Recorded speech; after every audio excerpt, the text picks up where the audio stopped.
risquer sa tête, il vous appartient de perdre vos ménages. Merci à vous.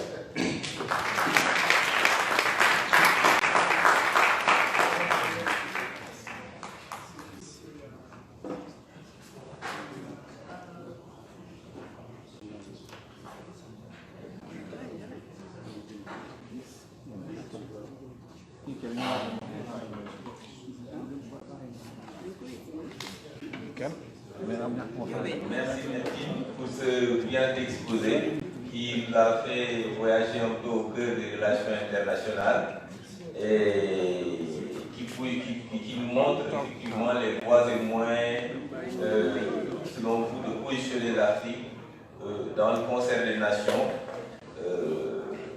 Une Afrique qui a besoin, par exemple, de connaître ses forces et ses faiblesses pour pouvoir se positionner dans ce concert des nations-là. Donc, insertion de l'Afrique dans le concert des nations, vous développez en fait la notion de partenariat. Partenariat qui est important, quel partenariat l'Afrique doit avoir effectivement avec le reste du monde pour sortir son épingle du jeu. Et donc, vous le soulignez comme effectivement le premier exposé l'a souligné, l'éducation est fondamentale dans la formation de ce qu'on appelle, ce qu'on peut appeler l'or aujourd'hui, le capital humain. Parce que fondamentalement, les exposés qui ont précédé ont montré effectivement que l'éducation est devenue effectivement l'arme qu'il faut pour entrer dans ce nouveau siècle-là. Donc, Maître nous dit que l'Afrique d'abord a une situation avec beaucoup d'inconvénients, des conflits armés, des troubles géopolitiques, etc. Mais ces inconvénients-là sont transformés en avantages. L'Afrique se caractérise par une population jeune, urbaine, connectée, qui sont des opportunités pour les maîtres du monde aujourd'hui, qui sont les multinationales. Et dans cette configuration-là, il faut que l'Afrique définisse sa stratégie pour préserver ce qu'on peut appeler son intérêt, l'intérêt national de l'Afrique. Et donc, de l'intérêt national de l'Afrique, pour faire face à un certain nombre de dégâts, qui sont les dégâts engendrés par la marche du monde, les dégâts sociaux, etc., les dégâts environnementaux, etc.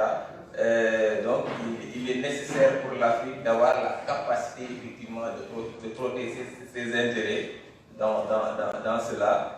Il dit un travail de conscientisation des politiques pour faire comprendre, pour coacher, en fait, nos artisans, pour coacher nos agriculteurs, nos paysans, etc., dans un monde où le marché est devenu planétaire, global, mais très très technique.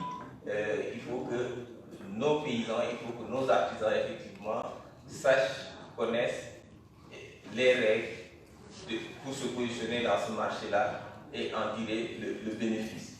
Donc, en conclusion, tout simplement, vous préférez la notion de convergence à la notion d'émergence. Donc, un programme axé sur l'homme au début à la fin du développement. Voilà grosso modo, en fait, brièvement résumé, ce que nous avons compris de l'intervention de maître. Je pense que les questions viendront pour développer encore davantage sur d'autres aspects que je n'ai pas pu citer sur mon résumé. Avant de passer la parole à Serigne Mansour, nous allons d'abord remercier l'adjoint au maire chargé des associations, Mme Dimbou Thérèse, qui est en campagne électorale, mais qui a tenu quand même à passer pour effectivement marquer de sa présence et au nom du maire être présent ici pour ce forum effectivement sur l'émergence de l'Afrique, qui est un thème aussi qui l'intéresse particulièrement. Je pense que dernièrement, lors d'une réunion avec les associations, elle m'a confié qu'effectivement que c'est un thème qui est intéressant et qui l'intéresse particulièrement. Je lui donne la parole pour un mot. Merci beaucoup, merci à vous tous. Je tiens d'abord à m'excuser parce que je devais être là depuis 15 heures, parce que ce débat m'intéresse en effet, parce que je suis originaire moi-même de l'Afrique. Donc voilà, mais avant de tenir mon propos, je voudrais ici excuser le maire de Nanterre qui a été invité à ce forum annuel. Et vous savez très bien qu'on est en campagne électorale, donc voilà, il est retenu ailleurs et il aurait bien voulu vraiment venir vous assister, mais malheureusement, voilà, moi je suis partie, je lui ai dit que je partais, donc il n'a pas pu être là, donc je m'excuse. Moi, quoi vous dire, je suis ravie de voir la salle aussi pleine aujourd'hui pour réfléchir sur l'avenir de l'Afrique. C'est important. C'est de là où nous venons et c'est le continent le plus jeune aujourd'hui, ce continent africain, dont on peut estimer que l'avenir est de ce côté de la Méditerranée. Donc, j'en ai profité lors de la réunion que nous avons tenue en début de semaine, puisque vous savez très bien que lors du passage du président de la République Emmanuel Macron au Mali il y a 2 ans, on a décrété que l'année 2020 serait donc l'année de l'Afrique. Donc, du coup, nous avons répondu donc, à l'appel de labellisation qui a été lancé pour toutes les villes. Et la ville de Nanterre a été la seule ville retenue labellisée pour Africa 2020. Donc, c'est dans ce cadre-là où on s'est retrouvé à la Maison des initiatives citoyennes en début de semaine pour pouvoir essayer d'élaborer cette saison-là et cet événement-là. Alors, je ne sais pas si tous ceux qui sont dans la salle sont des Nantériens, mais en tout cas, nous, ici à Nanterre est une ville d'accueil. Comme j'ai coutume de le dire, il y a de la place pour tout le monde. Et tout récemment, il y a d'autres populations qui sont arrivées à Nanterre. C'est-à-dire qu'il y a eu l'immigration, je dirais peut-être nationale, si je peux m'exprimer ainsi. Ça veut dire que les Bretons sont partis il y a quelques siècles pour arriver à Nanterre. Ensuite, on a eu l'immigration européenne, à savoir les Italiens, les Portugais, les Espagnols. On a à peu près à Nanterre 5000 Portugais qui vivent sur notre territoire. Et après, il n'y a pas si longtemps que ça, on a eu l'immigration maghrébine, c'est-à-dire l'Afrique, mais l'Afrique du Nord, à savoir l'Algérie, le Maroc, la Tunisie.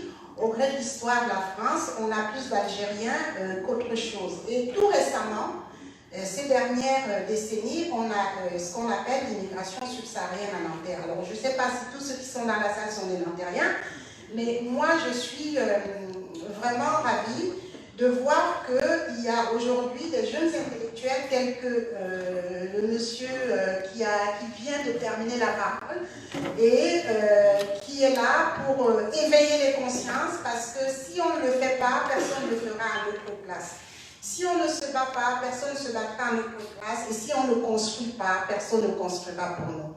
Donc je suis vraiment très fière de ce que vous faites. Et c'est la raison pour laquelle je suis prête à soutenir, parce que je suis adjointe entre autres à la vie associative, et je suis prête à soutenir les associations telles que la vôtre pour le travail qui est fait, parce que les richesses sont énormes dans le monde et il y en a pour tout le monde. Donc tant que les richesses ne seront pas partagées équitablement, les guerres ne cesseront point. Et c'est à nous donc de prendre la place qui est la nôtre, et quelqu'un d'autre, personne d'autre, ne nous la donnera. Voilà mon mot de fin. Merci beaucoup à vous. Et bon courage.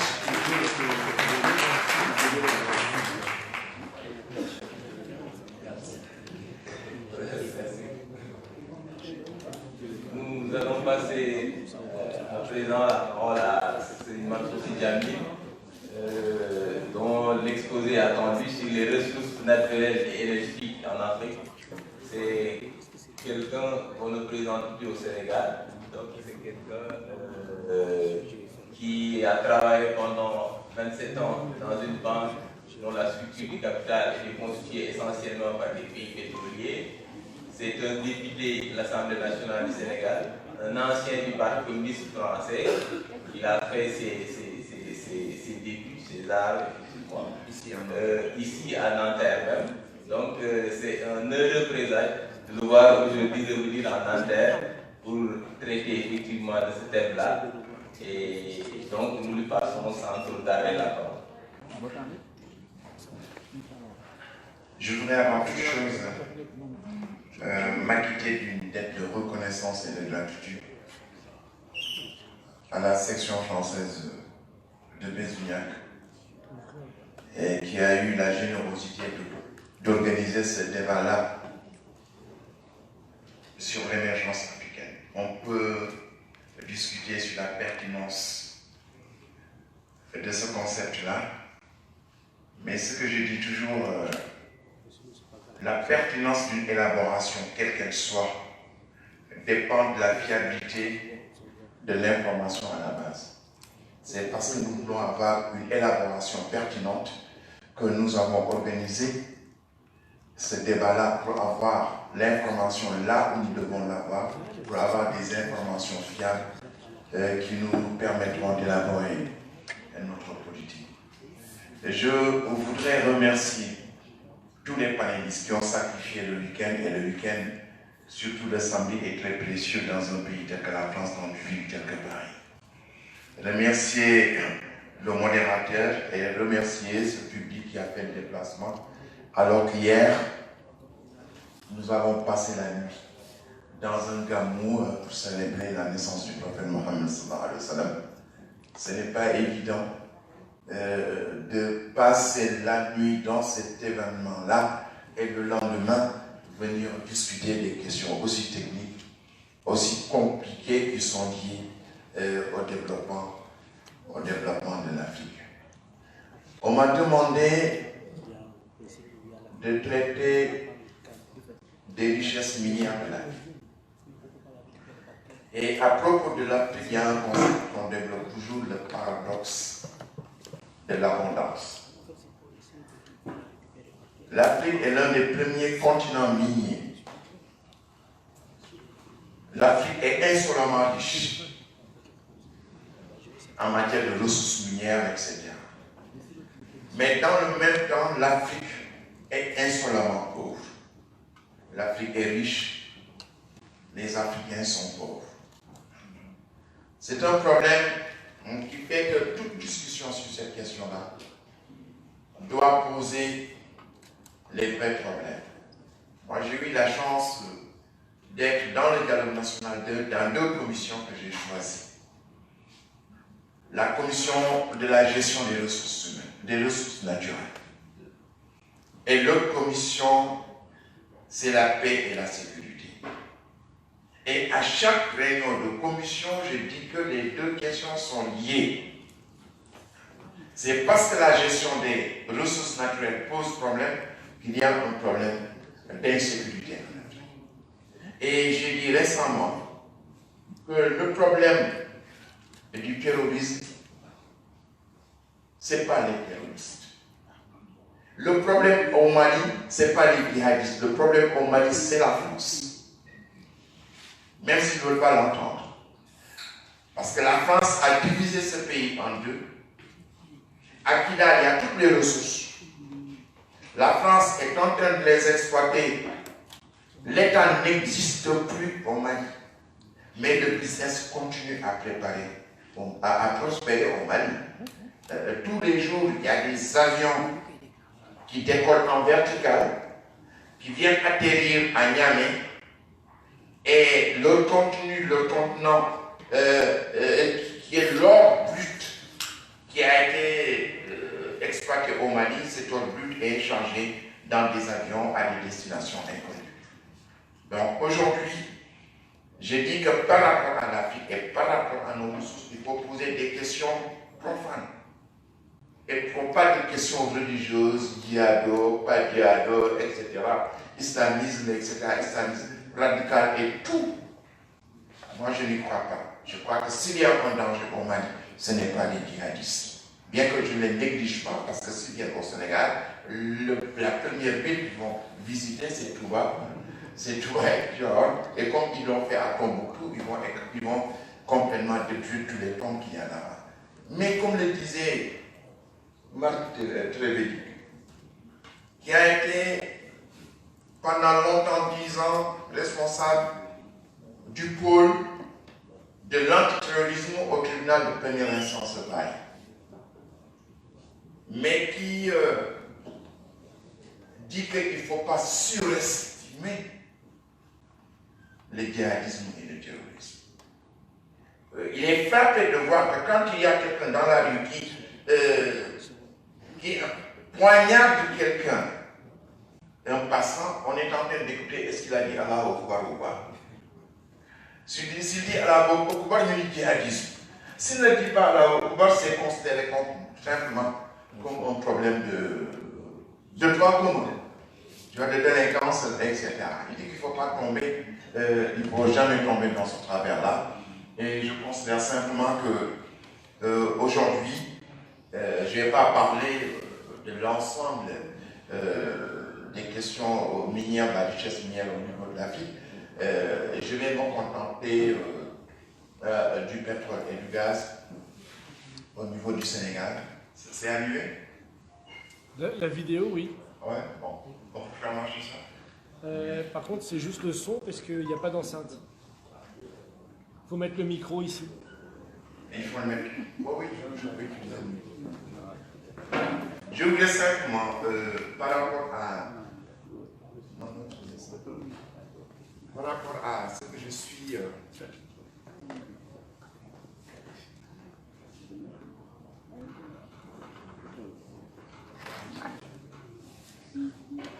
Par rapport à ce que j'ai.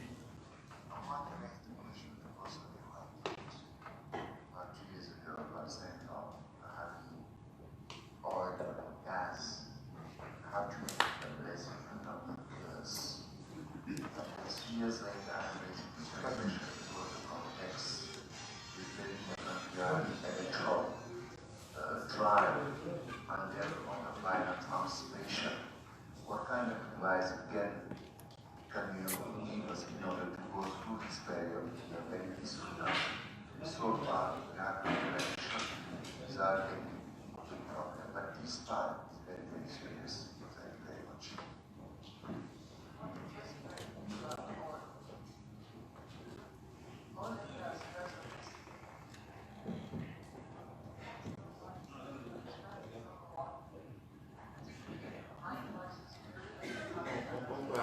Ça va pas marcher. Parce que c'était une réunion qui a eu lieu durant les assemblées annuelles de la Banque mondiale et du Fonds monétaire international à Singapour il y a un an. Et on avait un séminaire sur le développement du capital humain. Et durant ce séminaire-là,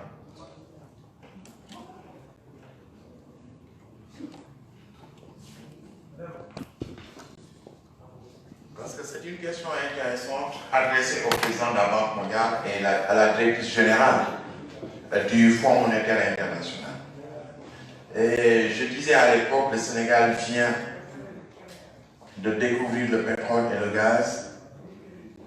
Est-ce qu'on peut bénéficier de l'expertise de la Banque mondiale et du Fonds monétaire international pour que cette découverte-là soit plus une bénédiction qu'une malédiction? Et on en avait discuté, donc je suis membre du réseau des parlementaires de la Banque et du Fonds. On se réunit 2 fois par an et à chaque fois on choisit une question de développement économique et nous en discutons. Et lorsque j'ai posé la question, ils m'ont dit qu'effectivement le Sénégal n'investissait pas assez sur le développement du capital humain. Le capital humain, c'est quoi? C'est l'éducation.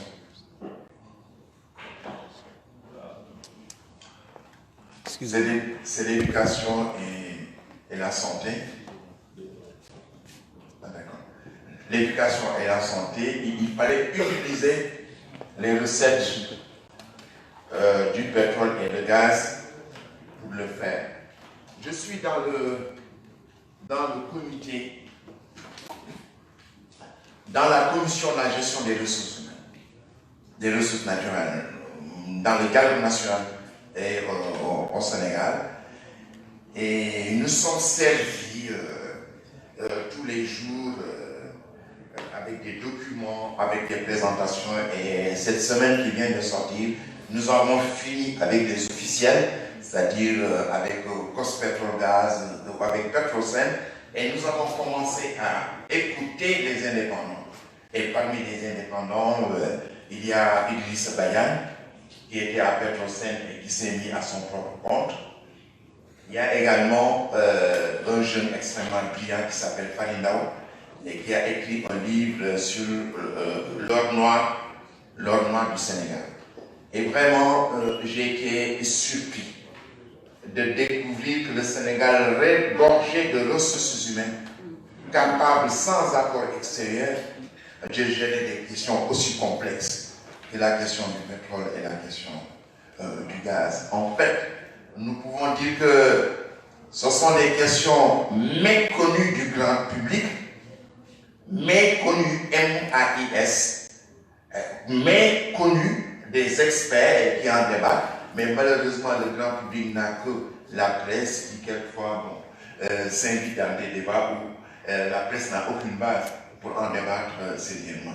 Méconnu MAIS, et celui qui connaît mieux ce secteur-là, c'est le premier d'entre nous, c'est Macky Sall. Il est géologue, il est sorti de cette école-là, alors que nous, de notre temps, les étudiants africains n'avaient pas droit à une bourse en géologie, parce que la France voulait effectivement garder ce secret. Et c'est maintenant, il fait partie des premières générations qui ont été à des écoles de géologie. Ça, non seulement il est sorti de cette école, mais Macky Sall, le premier boulot qu'il a eu, c'est à Petrosen. Il n'était pas encore directeur, mais il était le directeur des statistiques de Petrosen. Tout l'état des recherches, pendant des dizaines d'années, sur toutes les ressources du pétrole et du gaz, Macky Sall était chargé de les gérer. Après, il devient le directeur de Petrosen. Après, il devient le ministre de l'énergie. Après, il devient le premier ministre. Donc, Macky, sur les 10 années qui sont passées, a été placé dans une situation où il est le mieux à même d'élaborer la politique, L'autre jour, on discutait sur les thèmes de référence pour la formation des gens qui travaillent dans le pétrole. Mme Macky, de son palais, peut écrire les thèmes de référence parce qu'il est le mieux formé. Ensuite, il y a les spécialistes, comme ce que je viens de citer, dans ce domaine-là. Donc, nous avons eu la chance depuis quand même un mois, dans le cadre de cette commission-là, la commission de la gestion des ressources naturelles, d'avoir droit à des experts, à des experts qui viennent vraiment nous faire des exposés. Et on se rend compte à quel niveau, effectivement, les politiques ont pris le pas sur les experts dans ce domaine. Les politiques qui nous occupent le terrain, etc., ils interviennent sur des questions qu'ils ne connaissent pas.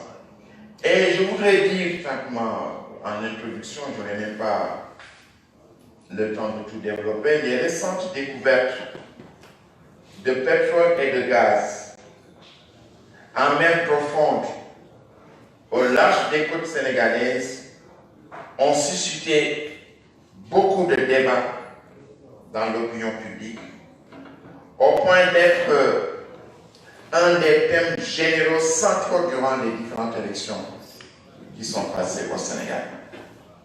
L'exploration et la production de l'industrie pétrolière sont des sujets très peu connus du grand public, mais connus du premier d'entre eux, qui est le président de la République, qui a été formé dans ce domaine, qui se trouve qui est là-bas. Les aspects techniques, économiques et juridiques de son fonctionnement obéissent à une logique propre à cette industrie depuis sa naissance aux États-Unis, il y a plus de 150 ans. L'origine des régimes contractuels et leur évolution dans le temps et selon les pays, la dimension géopolitique liée aux enjeux de contrôle de ces ressources, les différences de perspectives des acteurs, principalement les États et les compagnies pétrolières, les montants financiers considérables engagés, la forte dépendance de l'économie mondiale aux hydrocarbures et le lever d'influence que le pétrole peut représenter dans les relations géostratégiques entre les États font de ce secteur un domaine à la fois particulier et complexe. Le constat au Sénégal est que la voix des professionnels de la politique a noyé celle des professionnels et des experts de ce secteur-là, comme je le disais tout à l'heure. En raison d'un manque d'explication et de pédagogie, la plupart des Sénégalais ont été victimes d'une intoxication informationnelle nourrie par les marchands de peur. Cette situation a pu susciter beaucoup d'angoisse et de crainte de déstabilisation de nos acquis démocratiques et sociaux. Bon, ici, moi, je fais référence essentiellement au film ou bien à la vidéo de la BBC. Ça a suscité énormément. Je viens d'un pays où j'ai travaillé pendant 27 ans en Arabie Saoudite. Et je connais le problème du pétrole. Et comme l'a dit tout à l'heure Salou, j'ai travaillé pendant 27 ans dans une banque, la Banque islamique de développement, dont la structure du capital est constituée uniquement de pays producteurs du pétrole, l'Arabie Saoudite, le Koweït, le Bahreïn, l'Oman, le Qatar, l'Algérie, le Nigeria, également la Libye. Donc, quotidiennement, on a discuté de ces questions-là. Par exemple, la question qui a passionné les Sénégalais ne m'a jamais passionné. Dans nos cas 100 000 francs, dans nos cas 100 000 francs, les 10 milliards, c'est l'exemple typique. Dès que les gens ne sont pas au courant comment ça fonctionne. Moi, en tant qu'acteur de développement, je ne rentre pas dans ce débat-là. Uniquement parce que moi, dans les projets que je finance, il y a une partie des commissions qu'il faut avoir et je l'inclus dans les coûts du projet. Donc, il y ait des gens qui sont unités, timides, c'est tout ça, qui essayent de te dresser la patte pour avoir le compte. C'est la loi du milieu. Je ne sais pas si j'aurai le temps de venir sur la corruption, c'est la loi du milieu. Je n'y interviens pas. La seule fois où je suis intervenu dans ce débat-là, c'est lorsque j'ai dit, et je l'ai dit avant-hier à la commission des ressources naturelles, que l'Arabie Saoudite, le roi est plus riche que l'État saoudien. Quand on va au Koweït, le roi est plus riche que l'État koweïtien. Et ma préoccupation principalement en tant qu'acteur de développement, en tant que député à l'Assemblée nationale, c'est de faire de telle sorte que Macky Sall ne soit pas plus riche que l'État du Sénégal. Mais quand je vois le dispositif qui a été mis en place, Macky Sall, c'est lui qui accorde les blocs. Il y a eu le code pétrolier ou le code gazier de 2019 qui remplace le code gazier de 1998. Jusqu'à présent, ce n'est pas changé. Et on est au Sénégal avec un nouveau code pétrolier, on en parle partout. Il n'y a aucun décret d'application. Et qu'aujourd'hui, nous sommes régis toujours par le code de 1998, alors que ça a été voté par l'Assemblée nationale, mais il n'y a pas de degré d'application. Moi, ma crainte principale, c'était quoi? Il me dit, c'est Macky Sall, c'est lui qui donne les normes. Il met son frère à la caisse de dépôt. Hein? La caisse de consignation. De dépôt et de consignation. Et du coup, la nature de cette caisse change et devient une banque. Donc, habilité à partir de maintenant à recevoir des transferts de fonds. Donc, Macky Sall et les banques, son petit frère est là, à la caisse de dépôt et de consignation. Son beau-frère est à Saint-Louis. Et Macky était informé du fait de son antécédent, de tous les endroits où il y avait des potentialités de découverte massive de pétrole. Et Saint-Louis en est un exemple. Le gaz, le pétrole, plus de gaz que de pétrole. Donc il le savait. Il met son beau-frère là-bas. Son beau-frère va dans les élections, il est battu. Il impose un couvre-feu et l'impose dans la base. Le temps nous il prend son nom, la seule société qui est capable de négocier de l'ensemble de ces choses-là, il le met. Son nom à lui. Donc, d'abord, il y a un dispositif déjà qui a été mis en place, de telle sorte que entre eux, un membre de famille, comme en Arabie Saoudite, au Koweït et dans une certaine mesure au Congo et au Gabon, c'est les membres d'une seule famille, telle que l'Angola également, c'est les membres d'une seule famille qui sont responsables de gérer ce pétrole-là. Moi, je l'ai dénoncé. Je ne suis pas rentré dans le débat à 400 000, ça ne m'intéresse pas. C'est la loi du milieu qui l'impose. Mais qu'on mette en place un dispositif qui ne permettrait pas d'avoir de la transparence et de gérer ça au nom d'une famille, etc., à l'exclusion de tous ceux qui ne font pas partie de cette famille. Et je l'ai dénoncé. Je l'ai dénoncé à un meeting à la place de l'Oélis. Je l'ai démontré ce que je devais faire 2 jours après à une salle. Était enlevé de son poste. Parce que ce sont ce genre de questions que moi, en tant que député, que je soulève. La nature a souvent horreur du vide. Et la communication institutionnelle en direction du grand public a parfois fait défaut. Elle s'était inscrite dans la réaction plutôt que l'anticipation. Cette situation malheureuse a pu faire le lit des intégristes du nationalisme pétrolier qui ont tenté d'hystéliser et de surdramatiser le sujet. Quelquefois, c'est extrêmement nécessaire pour faire toucher du doigt au peuple. L'objectif de cette introduction est d'offrir au public les clés de compréhension du fonctionnement de ce secteur pour contribuer à poser les termes d'un débat dépassionné et serein. Ayant fait le pari de toucher le plus grand nombre de camarades présents ici, cette présentation s'est voulue simple, concise, accessible à tout le monde.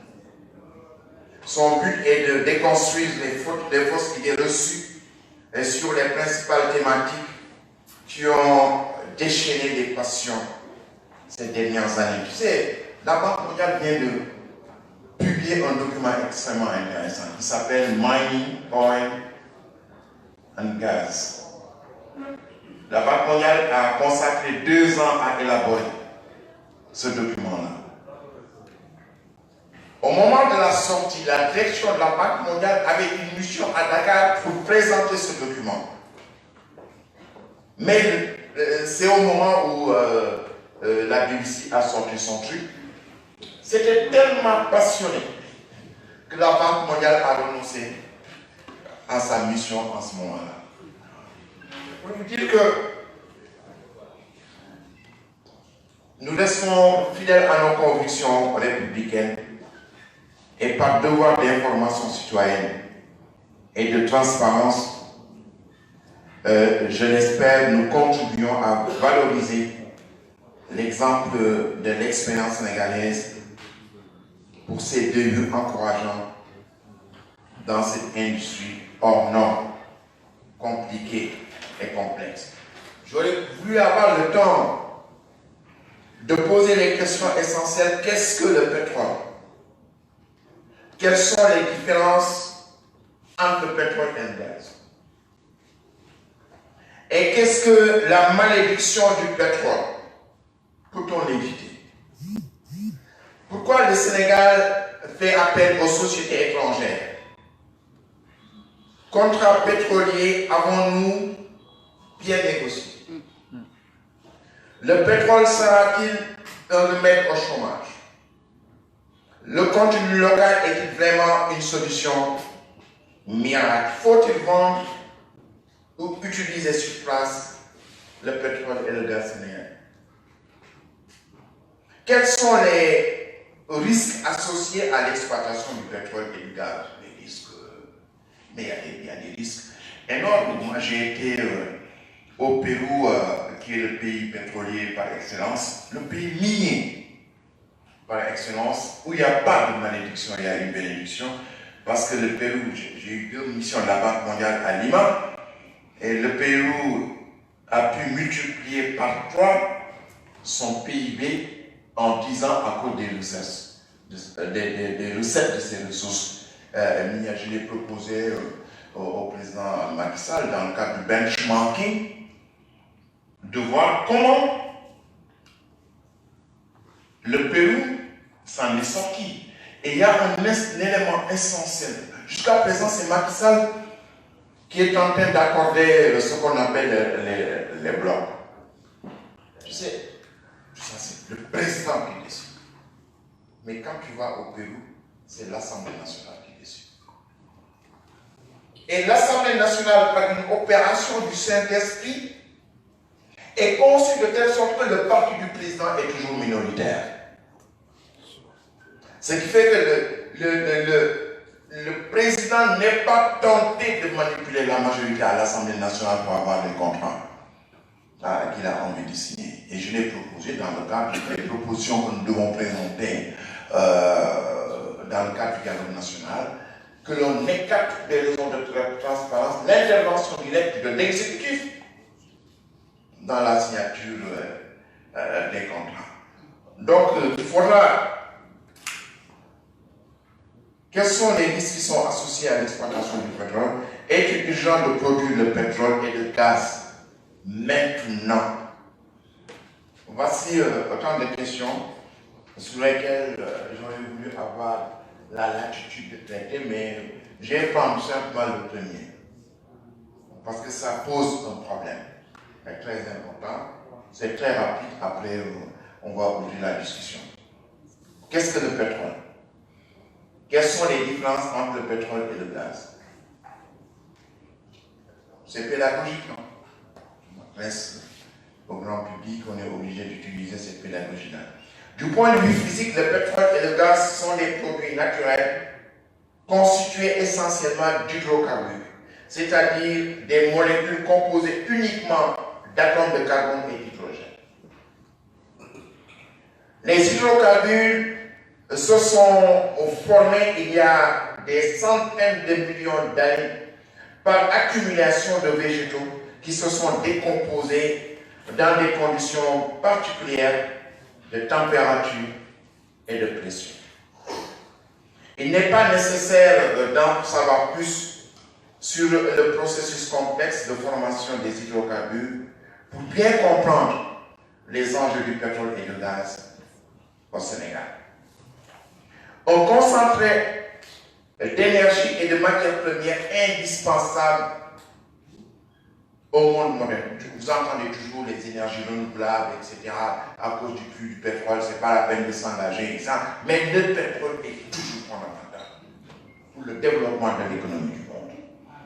Aujourd'hui, la prépondérance du pétrole est régulièrement remise en cause, mais il n'en demeure pas moins la clé de voûte de l'économie mondiale, dont c'est un nombre dérivés issus du raffinage sont composés, sont présents quotidiennement dans notre activité. Il est vrai que pour la production d'électricité et des flux lourds, celle du terrain face au gaz et aux énergies renouvelables, le pétrole continue de fournir l'immense majorité des carburants modernes, ainsi que de nombreux produits tels que les lubrifiants, les butants, les détergents ou encore les matières plastiques. Malgré l'existence de carburants végétaux ou de matériaux alternatifs au plastique, le pétrole reste irremplaçable à grande échelle et sa consommation pour l'instant ne cesse de croître. Bon, Dieu nous a doté de cette richesse-là.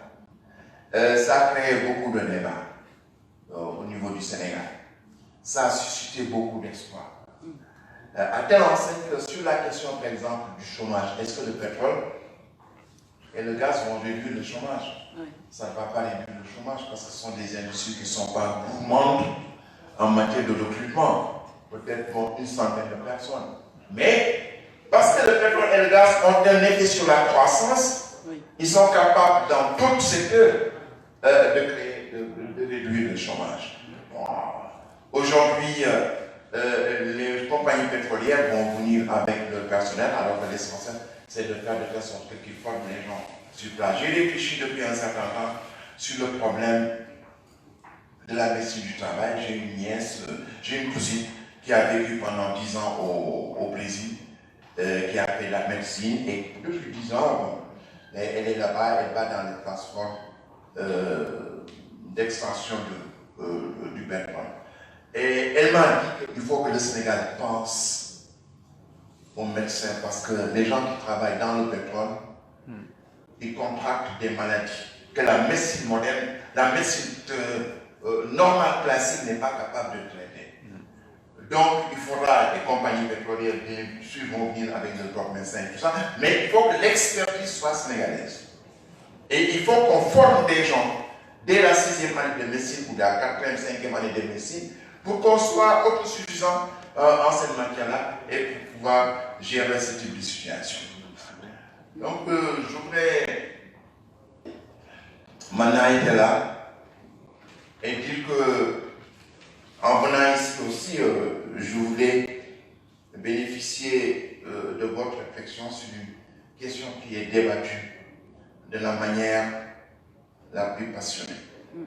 Mais l'expérience que j'ai eue en Arabie Saoudite, où j'ai été pendant 27 ans, j'ai pu voir ce que le pétrole et le gaz peuvent apporter à un pays.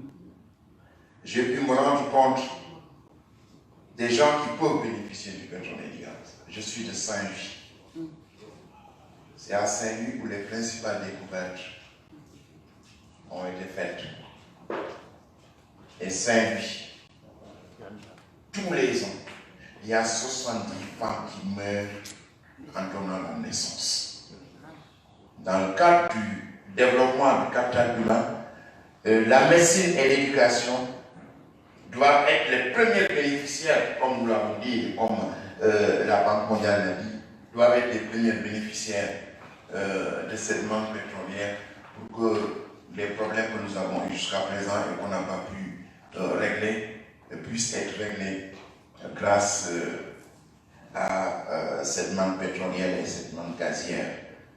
C'est ma contribution, la contribution que je voulais apporter, et peut-être à travers les questions, je serai mieux inspiré. Je vous remercie.